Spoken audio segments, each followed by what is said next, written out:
పాకిస్తాన్తో యుద్ధం తప్పదా? పాకిస్తాన్తో యుద్ధం చేయాల్సినటువంటి పరిస్థితి భారతదేశానికి రాబోతోంది.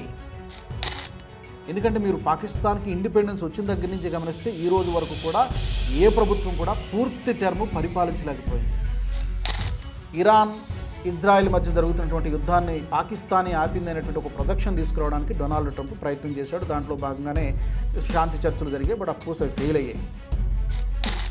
Saudi Arabia, Turkey and Pakistan ఈ మూడు దేశాలు ఒక ప్యాక్ట్, ఒక డిఫెన్స్ ఒప్పందాన్ని కుదుర్చుకున్నాయి. ఆ ఒప్పందం ప్రకారం సారాంశం ఏంటంటే సింగిల్ లైన్లో చెప్పాలంటే, నమస్తే, వెల్కమ్ టు వ్యూ పాయింట్. గత 4-5 నెలలుగా భారతదేశంలో జరుగుతున్నటువంటి చర్చ, జియో పొలిటికల్ సర్కిల్స్లో జరుగుతున్నటువంటి చర్చ, పాకిస్తాన్తో యుద్ధం తప్పదా? పాకిస్తాన్తో యుద్ధం చేయాల్సినటువంటి పరిస్థితి భారతదేశానికి రాబోతోంది అని చాలామంది విశ్లేషకులు అంచనా వేస్తున్నారు.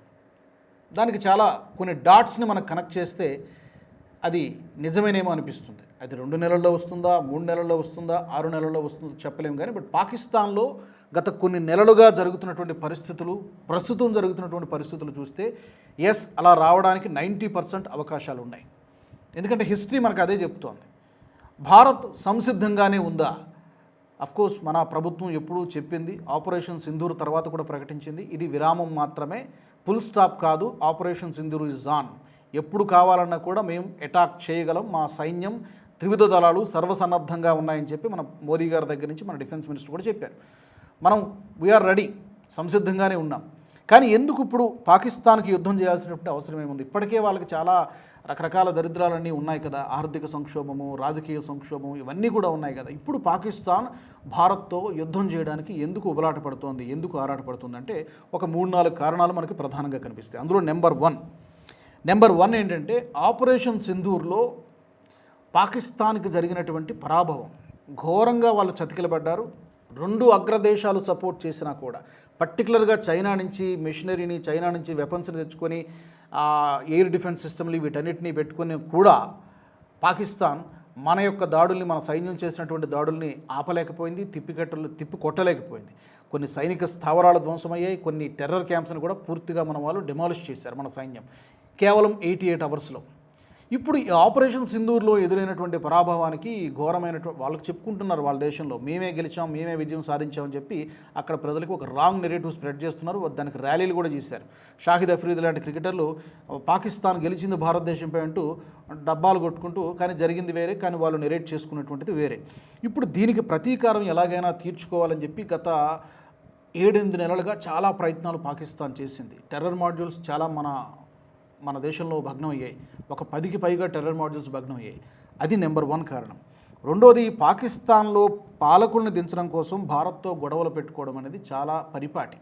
ఎందుకంటే మీరు పాకిస్తాన్కి ఇండిపెండెన్స్ వచ్చిన దగ్గర నుంచి గమనిస్తే ఈ రోజు వరకు కూడా ఏ ప్రభుత్వం కూడా పూర్తి టర్మ్ పరిపాలించలేకపోయింది. ఎవరైనా, నవాజ్ షరీఫ్ అయినా, ఇప్పుడు ఇమ్రాన్ ఖాన్ అయినా, బెనజీర్ భుట్టో అయినా, అంతకుముందున్న వాళ్ళైనా కూడా ఎవ్వరూ కూడా పాకిస్తాన్లో పూర్తి టర్ము ఏ ప్రభుత్వం కూడా నడవలే.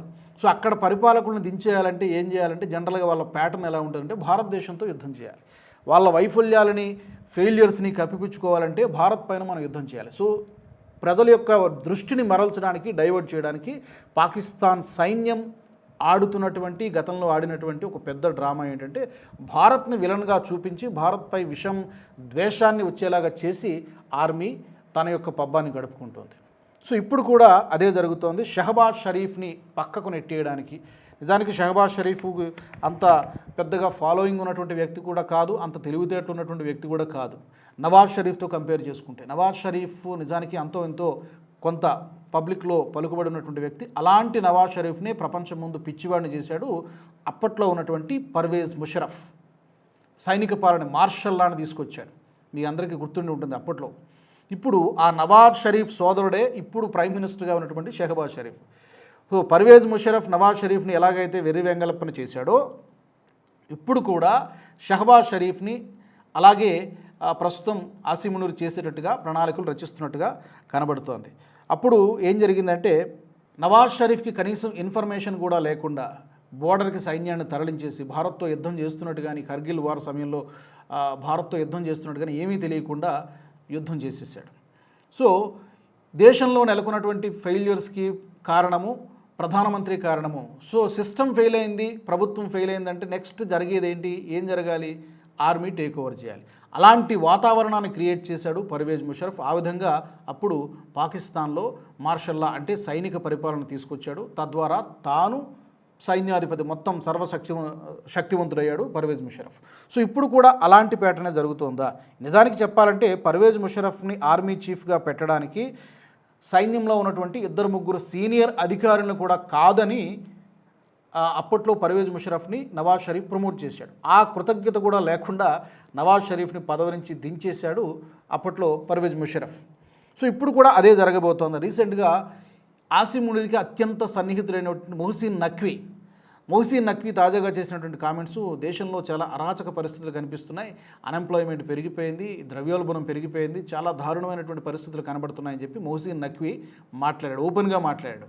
ఎవరు చెప్తే మాట్లాడాడు అంటే దాని అర్థం ఏంటి? ప్రభుత్వం సమర్థవంతంగా పనిచేయట్లేదు. ప్రభుత్వంలో ఎవరున్నారు? షహబాజ్ షరీఫ్ ఉన్నాడు. అంటే షహబాజ్ షరీఫ్ ఫెయిల్ అయిపోయాడు, నడిపించలేకపోతున్నాడు దేశాన్ని అనేటువంటి విషయం మొహసిన్ నఖ్వీ చెప్తున్నాడు. సో అక్కడ ప్రెసిడెంట్ ఉన్నా ఆసిఫ్ అలీ జర్దారీ ప్రెసిడెంట్గా ఉన్నాడు. ఎవరికీ తెలియదు, చాలామందికి ఆసిఫ్ అలీ జర్దారీ ప్రెసిడెంట్, ఓహో అవునా అని అంటారు. ప్రైమ్ మినిస్టర్ షహబాజ్ షరీఫ్ అంటే షహబాజ్ షరీఫ్ కూడా పప్పెట్ ప్రైమ్ మినిస్టర్ లాగానే ఉన్నాడు, రబ్బర్ స్టాంప్ లాగానే ఉన్నాడు కదా తప్పితే నిర్ణయాధికారాలు వీళ్ళిద్దరికీ కూడా ఏమీ లేవు. ప్రస్తుతానికి అనఫిషియల్గా అనధికారికంగా పాకిస్తాన్లో సైన్యమే నడిపిస్తుంది, ఆసిమ్ మునీరే నడిపిస్తున్నాడు. అతడు ఆర్మీ చీఫ్ నుంచి ప్రమోషన్ల మీద ప్రమోషన్లు కొడుతూనే ఉన్నాడు, తనకు తానే ప్రమోషన్లు ఇచ్చుకుంటున్నాడు.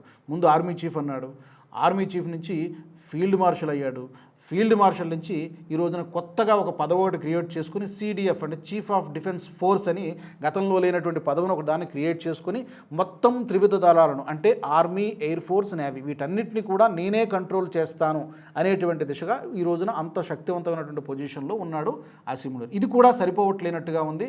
సో వీళ్ళు వింటే సరే షహబాజ్ షరీఫ్, ఆసిఫ్ అలీ జర్దారీ నా మాట విన్నారా సరే వీళ్ళు వ్యతిరేకించారనుకోండి, ఇప్పుడు గతంలో పర్వేజ్ ముషరఫ్ ఏం చేశాడో ఇప్పుడు ఆసిమ్ మునీర్ కూడా వాళ్ళిద్దరిని కూడా రాజీనామాలు చేయించడమో లేకపోతే రాజీనామా చేయాల్సినటువంటి అనివార్యమైనటువంటి పరిస్థితి కల్పించి వాళ్ళిద్దరిని కూడా పక్కన పెట్టేసి మొత్తం తన కంట్రోల్లోకి తీసుకొని ఇంకా లాభం లేదు, మనము యుద్ధం చేయాల్సిందే భారతదేశం మీద కానీ దండెత్తడానికి ఆసిమ్ మునీర్ ప్లాన్ చేస్తున్నట్టుగా విశ్లేషకులు చెబుతున్నటువంటి మాట.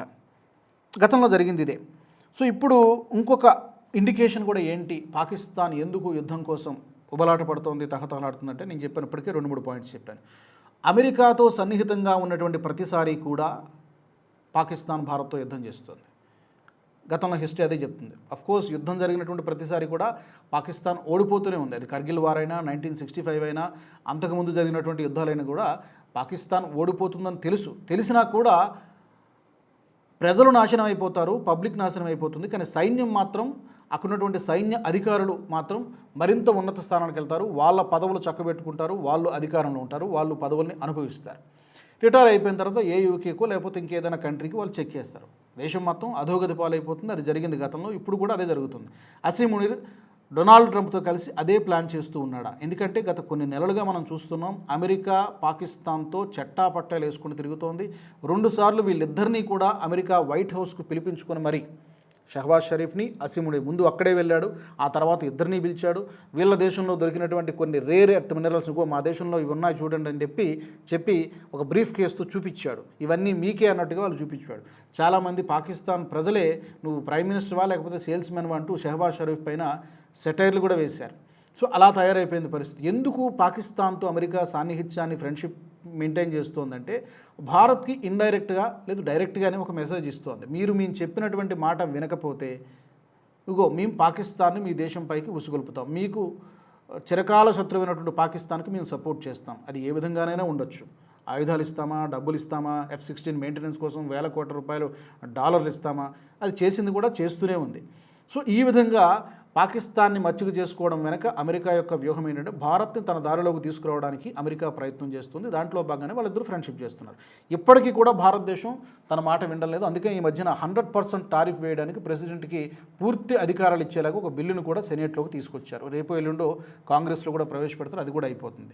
సో ఇప్పుడు టారిఫ్లు వేస్తామని చెప్పి మళ్ళీ డొనాల్డ్ ట్రంప్ బయలుదేరుతున్నాడు. సో ఇన్ని రకాల లాజిక్ల మధ్య ఇప్పుడు అమెరికా పాకిస్తాన్ సన్నిహిత సంబంధాలు చూస్తే భారత్తో, ఎందుకంటే పాకిస్తాన్ ఒక్కటే పోరాటం చేయలేదు. మనకున్నటువంటి సైనిక శక్తితో వాళ్ళు పోరాటం చేయలేరు కాబట్టి అమెరికా వెనకాలండి సపోర్ట్ చేస్తేనే పాకిస్తాన్ యుద్ధం చేయగలదు, లేకపోతే చేయలేదు. ఈవెన్ చైనా కూడా అంతే, వాళ్ళు సపోర్ట్ ఇస్తేనే ఏవైనా ఎయిర్ డిఫెన్స్ సిస్టమ్లు కానీ మిసైల్స్ కానీ యుద్ధ విమానాలు కానీ ఇస్తేనే పాకిస్తాన్ మనతో కొద్ది రోజులైనా, అది వారం రోజుల 4 రోజులు 5 రోజులు కొద్ది రోజులైనా యుద్ధ బరిలో నిలవగలదు, లేకపోతే నిలబడడం సాధ్యం కాదు. సో ఇప్పుడు పాకిస్తాన్తో కూడా సన్నిహితంగా ఉంటుంది కాబట్టి యుద్ధం రావడానికి అవకాశాలు ఉన్నాయి. దాంతోపాటు దాంట్లో భాగంగానే ఈ మధ్య ఇరాన్ ఇజ్రాయెల్ మధ్య జరుగుతున్నటువంటి యుద్ధాన్ని పాకిస్తానీ ఆపింది అనేటువంటి ఒక ప్రొజెక్షన్ తీసుకురావడానికి డొనాల్డ్ ట్రంప్ ప్రయత్నం చేశాడు. దాంట్లో భాగంగానే శాంతి చర్చలు జరిగాయి, బట్ అఫ్కోర్స్ అవి ఫెయిల్ అయ్యాయి, ఆ ప్లాన్ వర్కౌట్ కాలేదు. అండ్ రీసెంట్గా జరిగినటువంటి ఇంకొక పరిణామం ఏంటంటే, 4వ పరిణామం ఏంటంటే, Saudi Arabia, Turkey and Pakistan ఈ 3 దేశాలు ఒక ప్యాక్ట్, ఒక డిఫెన్స్ ఒప్పందాన్ని కుదుర్చుకున్నాయి. ఆ ఒప్పందం ప్రకారం సారాంశం ఏంటంటే, సింగిల్ లైన్లో చెప్పాలంటే, ఈ 3 దేశాల్లో ఏ ఒక్క దేశంపై దాడి జరిగినా కూడా మిగిలిన దేశాలు సపోర్ట్ చేయాలి, వాళ్ళపైన దాడి జరిగినట్టుగానే యుద్ధం జరిగినట్టుగానే భావించాలి. అంటే సౌదీ మీద దాడి జరిగితే ఈ 2 దేశాలు కలిసి రావాలి, ఇంకో దేశం మీద దాడి జరిగితే ఆ 2 దేశాలు కలిసి రావాలి. సో ఆ విధమైనటువంటి ఒక రక్షణ ఒప్పందాన్ని 3 దేశాలు కూడా కుదుర్చుకున్నాయి. ఇది భారత్కి డెఫినెట్గా ఒక థ్రెటనింగ్ ఫ్యాక్టర్. పక్క దేశాలే కదా డెఫినెట్గా. టర్కీ ఓపెన్గానే చెప్తుంది, ఆపరేషన్ సింధూర్ జరిగినప్పుడు, పెహల్గాం దాడి జరిగినప్పుడు కూడా చాలా దేశాలు ఖండించా కానీ టర్కీ ఖండించలేదు, టర్కీ పాకిస్తాన్తోనే ఉంది. ఇప్పుడు సౌదీ అరేబియా కూడా పాకిస్తాన్తో జత చేరేసరికి పాకిస్తాన్కి నైతిక బలం పెరుగుతోంది, తన యొక్క బలాన్ని పెంచుకుంటోంది, సైనిక శక్తిని పెంచుకుంటోంది, ఇవన్నీ కూడా జరుగుతున్నాయి. సో ఇప్పుడు చెప్పినటువంటి ఈ 4-5 కారణాలు గమనిస్తే ఎస్ డెఫినెట్గా అసీం మునీర్ ఏదో చేయబోతున్నాడు దేశంలో. వీళ్ళందరినీ పొలిటికల్ సిస్టమ్ని అందరినీ పక్కన పెట్టేసి తానే మొత్తం కంట్రోల్ టేక్ ఓవర్ చేసి భారత్పై యుద్ధం చేసేటువంటి అవకాశం ఉన్నది అనేది. అందుకనే ఈ మధ్య మనకు ఒక కొత్త వార్త కూడా వినబడుతుంది. గతంలో ఎప్పుడూ లేనటువంటి విధంగా హమాస్తో కూడా పాక్ ఐఎస్ఐ చేతులు కలిపింది. హమాస్తో కలిపి దాడులు చేయించడానికి కెమికల్ వెపన్స్, బయోలాజికల్ వెపన్స్ని కూడా ఉపయోగించి భారత్ పైన దాడి చేయడానికి ప్రణాళికలు రచిస్తున్నట్టుగా వార్తలు వస్తున్నాయి. సో ఏదైనా కూడా భారత్ ఆందోళన చెందాల్సిన అవసరం లేదు, కానీ అప్రమత్తంగా ఇలాంటి నైబర్స్ ఉన్నప్పుడు చుట్టుపక్కల 365 days 24/7 అప్రమత్తంగా ఉండాల్సినటువంటి సమయం. ఈసారి కనుక పాకిస్తాన్ దుస్సాహసం చేస్తే కొట్టబోయేటువంటి దెబ్బ బహుశా కొన్ని దశాబ్దాల పాటు గుర్తుండిపోయేలాగా ఉండాలని చెప్పి ప్రతి భారతీయుడు కోరుకుంటున్నాడు. మరి ఈ టాపిక్కి సంబంధించి మీ ఒపీనియన్స్ని తప్పకుండా మీరు కామెంట్ సెక్షన్లో పెట్టండి. మరొక ఎపిసోడ్లో మళ్ళీ కలుసుకుందాం. జై హింద్. ఈ వీడియో మీకు నచ్చినట్టయితే లైక్ చేయండి, 10 మందికి షేర్ చేయండి. అలాగే కామెంట్ల రూపంలో మీ అభిప్రాయాలను మాతో పంచుకోండి. Nationalist hub group of channels ను సబ్స్క్రైబ్ చేసుకుని తెలుగునాట జాతీయవాద జర్నలిజాన్ని ప్రోత్సహించండి. ఈ వీడియో కింద ఉన్న బెల్ ఐకాన్ పై క్లిక్ చేయడం మర్చిపోవద్దు.